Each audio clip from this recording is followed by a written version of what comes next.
बिस्मिल्लाहिर्रहमानिर्रहीम। अस्सलाम वालेकुम व्यूअर्स, कैसे हैं आप सब? उम्मीद करती हूँ आप ठीक होंगे। अल्हम्दुलिल्लाह मैं भी ठीक हूँ। आज मैं आपके साथ फिरनी की बहुत ही मज़े की रेसिपी शेयर करने जा रही हूँ, जो कि एक ट्रेडिशनल और ऑथेंटिक रेसिपी है। बनाना बहुत ही ईजी है, तो चलिए स्टार्ट करते हैं। सबसे पहले हम इसमें चावल लेंगे 500 ग्राम्स। 1 किलो दूध में हम इसको 1 छटांग चावल के हिसाब से मैंने ये चावल लिए हैं। और थोड़े से नट्स ले लिए हैं मैंने, कैशियो नट्स हैं, पिस्ता है और बादाम है और सब्ज़ इलायची है। और साथ ही मैंने चीनी ली है, वो भी मैं अकॉर्डिंगली इसमें यूज़ करूँगी। अगर आप कम खाते हैं तो कम डाल लें, ज़्यादा खाते हैं तो ज़्यादा डाल लें। अब मैंने चावल जो मैंने मैयर करके रखे हुए थे 500 ग्राम, ये मैं 8 लीटर दूध में इस्तेमाल कर रही हूँ। उनको मैंने धो लिया है और भिगो के रख दी है। जब तक मैं दूसरी चीज़ों की तैयारी कर रही हूँ, मैंने जो है नट्स हैं उनको, बादाम को भी काट लिया है, पिस्तों को काट लिया है और ये जो हैं काजू हैं, इसको भी मैं दूध में भिगो के रखूँगी, ताकि बाद में जब मैंने इसको यूज़ करना है तो मैं इसकी पेस्ट बनाऊँगी। और इसकी भी मैंने इसको सब्ज़ इलायची को भी मैं चॉप कर लेती हूँ। तो चलिए अब हम दूध जो है उसको बॉईल करने के लिए रख देते हैं। 8 लीटर मैंने दूध लिया है और इसको मैं रख दूँगी बॉईल होने के लिए। एक इसमें मैंने पैकेट का दूध डाला है और साथ मैंने इसमें फ्रेश दूध डाला है। और सारा जो है दूध मैंने डाल के तो इसको मैं बॉईल करने रख दूँगी, ताकि इसको अच्छी तरह से बॉईल आ जाए। जब भी हमने कुछ स्वीट बनानी होती है, हमें फुल फैट दूध ही यूज़ करना चाहिए। फुल फैट क्रीम वाला जो दूध होता है, उसी से टेस्ट जो है किसी भी डेज़र्ट का वो अच्छा आता है। अब दूध जो था अच्छे से बॉयल आ गया, उसको मैंने ऊप पकाया है काफ़ी देर।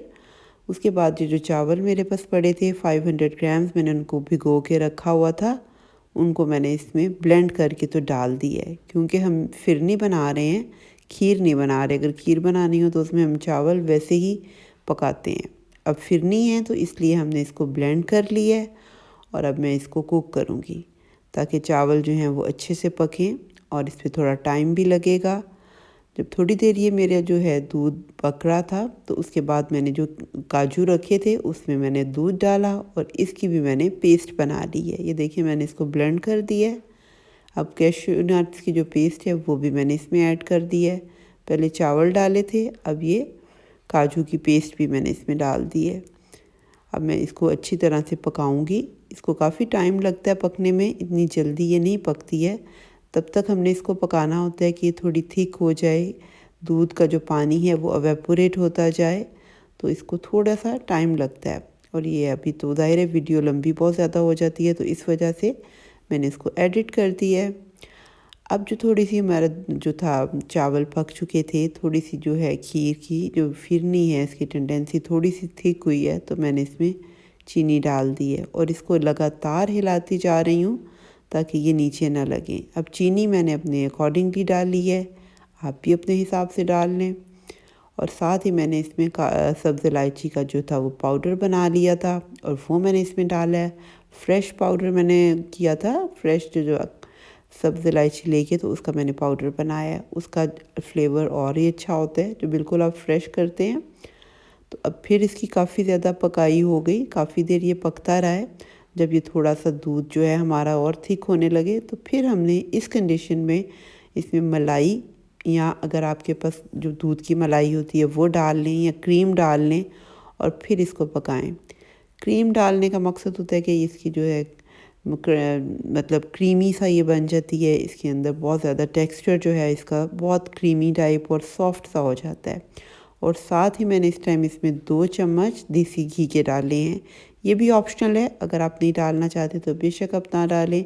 ये सिर्फ मैंने फिरनी को स्मूथ करने के लिए और एक रबड़ी और उस टाइप की लुक आने के लिए डाला है, ताकि उसके टेस्ट भी आए और थोड़ा सा उसका टेक्सचर जो है वो मतलब अच्छा हो जाए, क्रीमी सा हो जाए। और ये देखिए अब और मैंने इसको पकाया है और इसको बस थोड़ा पकाना ही होता है और अच्छी तरह ये पक रहा है। और इसकी निशानी ये होती है, ये देखिए इसके ऊपर बबल्स आने लग जाते हैं, यानी कि ये फुटकियाँ सी ऊपर अब जो आने लग जाती हैं, इसका मतलब है कि हमारी देखिए अब आप देख रहे हैं कि बिल्कुल इसके ऊपर ही बबल्स आने लग गए हैं।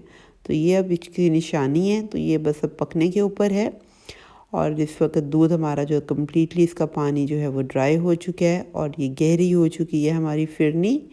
अगर आप थोड़ा सा पतला मतलब पसंद करते हैं तो आप इस वक्त इसको उतार लें। अगर आप रबड़ी टाइप का मतलब चाहते हैं कि थोड़ी सी अच्छा खोया और रबड़ी टाइप की इसकी मतलब वो आए, फ्लेवर आए, तो आप इसको थोड़ी पकाई और कर दें। ये आपके टेस्ट के ऊपर है, जिस तरह की चीज़ आप पसंद करते हैं। ये देखिए मैंने इस तरह किया है इसको कि थोड़ा सा इसको मैं थोड़ा सा मतलब रख रही हूँ, क्रीमी भी हो और थोड़ा सा है थिक हो।